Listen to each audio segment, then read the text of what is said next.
3 press করছে, তাহলে 3 যদি প্রেস করে তাহলে কি হবে, 1-এর চেয়ে বড় নাকি, এবং 50-এর চেয়ে ছোট।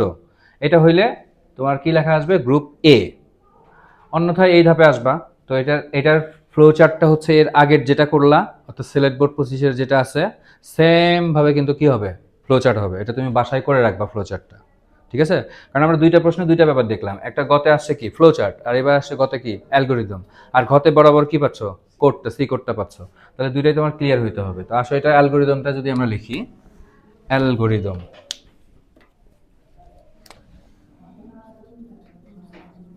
অ্যালগোরিদম স্টেপ 1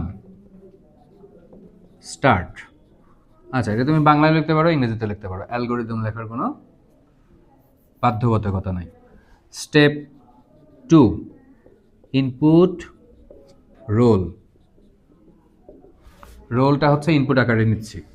স্টেপ 3 ইফ, যদি তোমার রোল 1-এর সমান বা বড় হয় অ্যান্ড রোল 50-এর ছোট বা সমান হয়, তাহলে দুইটা ব্যাপার ঘটবে। এক হচ্ছে ইয়েস, ইয়েস যদি হয় তাহলে গ্রুপ এ এটা প্রদর্শন করবে, ওকে? আর যদি নো হয় তাহলে গো টু নেক্সট স্টেপ, পরের ধাপে যাও, ওকে? স্টেপ 4 ইফ, যদি রোল, এগুলো হয়তো বা তোমাদের গাইডের ইয়েতে বা অন্যগুলোর সাথে মিলবে না, কিন্তু এইভাবে লিখবে, এগুলো সহজ নিয়ম। রোল হচ্ছে 51-এর সমান বা বড় অ্যান্ড রোল 100-র চেয়ে ছোট বা সমান যদি হয়, ইয়েস হইলে তোমার কি প্রিন্ট দিবে, এইটা আমরা লিখে রাখি প্রিন্ট, মানে প্রিন্ট দিবে এইটা, প্রিন্ট গ্রুপ বি। আর নো হইলে গো টু নেক্সট স্টেপ, মানে পরের ধাপে যাও, ওকে? স্টেপ 5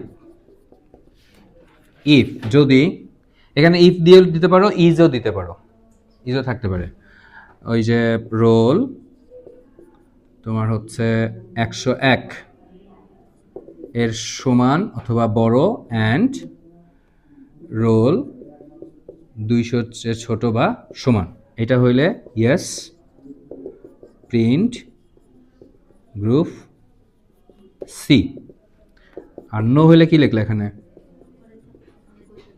নো নো নো, এখানে তো আর নেক্সট স্টেপ নাই, ইনভ্যালিড রোল, ব্যাস। এখন এই যে তুমি স্টেপ 1-এ যে স্টার্ট করেছো, সব শেষ করে দিতে হবে। Step 6 and.